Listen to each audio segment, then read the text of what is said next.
Hey everyone, so today I wanted to share a little bit of light about training in really hot conditions. So here in Australia or in Sydney, it is summertime right now, and it was really hot over the weekend. We had a really hot day, especially here in Sydney, and you know, I was out and about over the weekend and I saw a lot of people exercising in that heat, especially running in that heat, which gives me the absolute chills. So I wanted to give a little bit of information and share a little bit of light about, you know, about what happens when you train, you know, in really hot temperatures, and, you know, the advantages and disadvantages of training in really hot weather like that.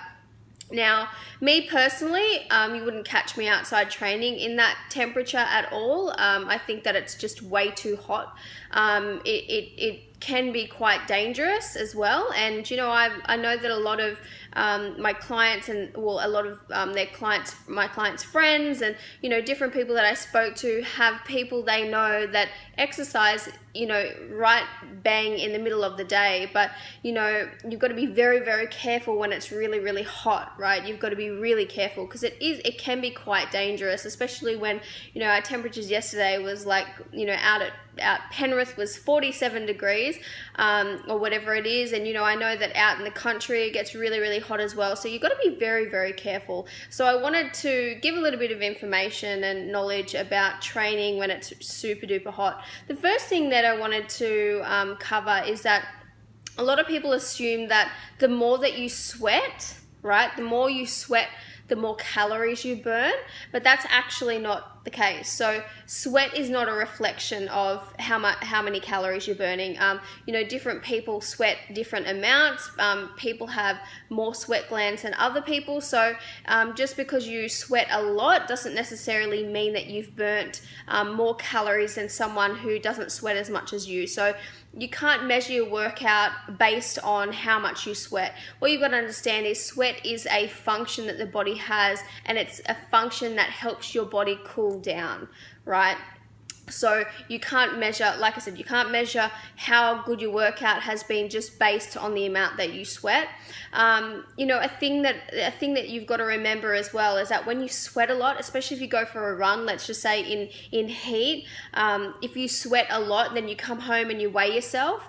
Of course you're going to lose weight because you've lost a lot of water weight, right? But as soon as you have something to drink, you're going to put that weight back on. So don't be fooled by that. Don't think that by you getting out there and sweating heaps as much as you possibly can, that you are losing lots of weight, right? Just because you come home and you get on the scales and you've lost weight, right? It's not the right weight. It's not the weight that you're trying to lose. So don't get sucked into thinking that, okay? So you don't, first of all, you don't want to measure, you know, how good your workout was or how many calories you've burned based on your sweat. Like I said before, some people sweat more than other people, and you know, that is definitely true. You know, I see that on a daily basis with all my clients. Like, some people sweat a lot more than others. It's seriously not a reflection of the workout that you've just done.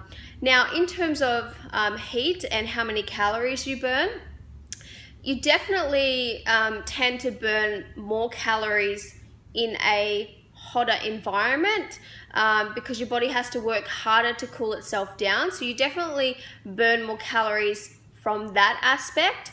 But on the flip side of that, if it's a hotter day, you know, you probably can't get the same intensity as you would if it was more mild conditions. I notice that a lot with my clients. If it's a really hot day, we can't push it as hard because, you know, their body, they just can't recover. They're more puffed, so you can't quite get the intensity there. So it's kind of like, you know, a double-edged sword there. You know, you can definitely burn more calories in a warmer day, but on the flip side, you can't get the same intensity of a workout as you probably would in more milder conditions, okay?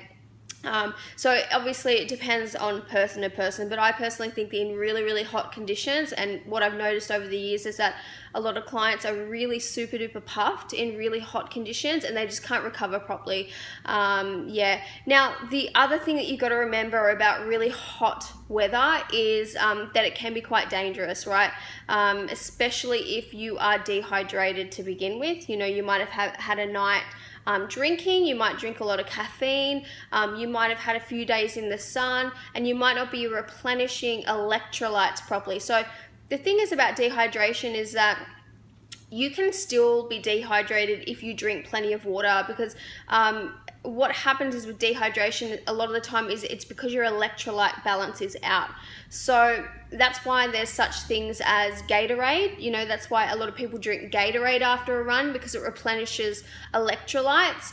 I wouldn't recommend Gatorade because it's full of a lot of sugar, especially if you're trying to lose weight. It's kind of counterintuitive, but I definitely think that you definitely should be replenishing your electrolytes to make sure that you are hydrating properly, and there's a few ways that you can do that. So first of all, and as a side note, this is why sometimes when you feel really, really thirsty and you drink lots and lots of water, but you still feel like it hasn't really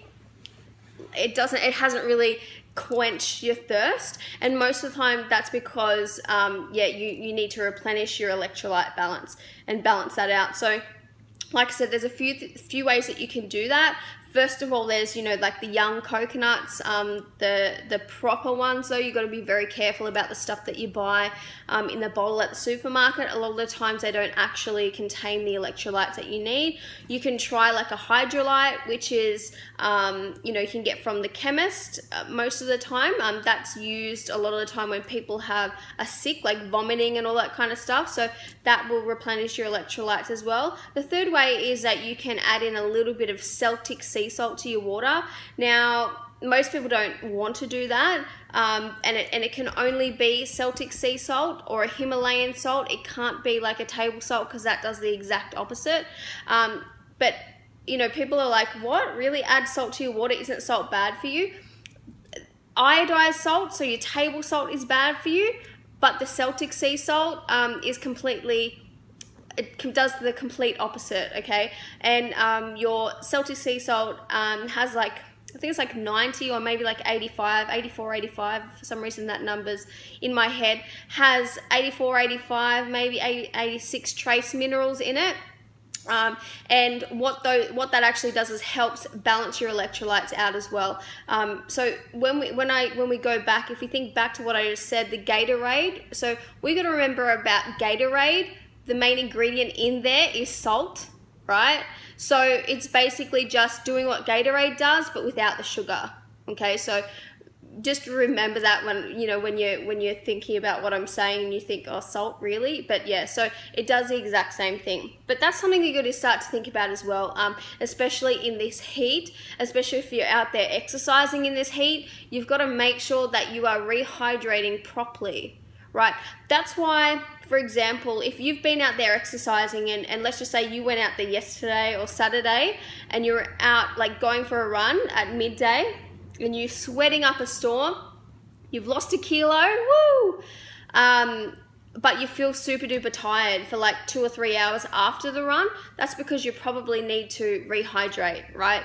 If you're dehydrated, it'll make you feel quite tired. So that's just something to remember, especially, you know, around this time of year, that when you are training, you know, out in those really hot temperatures, just make sure you're rehydrating properly, and don't be silly about it. You know, a lot of people, I don't know whether it's being naive about it or whatever, but you got to be, you know, really conscious about how hot it actually is, and you know, your body's got to work, like, you know, work a lot, but sometimes it's not the best. You know, I always, in my opinion, if it's really super duper hot, I always cancel PT sessions, because, you know, I don't want my clients to overheat. A lot of the times it's harder for them to do a proper workout because it's way too hot.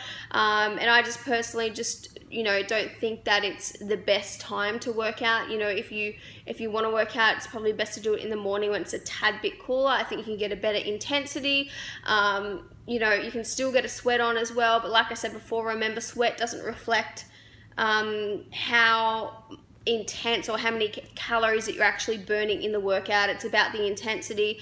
Of course, if it's a little bit warmer, you will burn more calories, but at the same time, you've got to be careful about any dangerous conditions as well. Anyway, hopefully that has helped debunk a few things out there, and hopefully you guys will think a little bit harder, a little bit smarter about when you're going to train, and start thinking about what you do around the times that you do a workout, especially in this heat as well. Anyway, have a nice day, and we'll chat soon. Bye.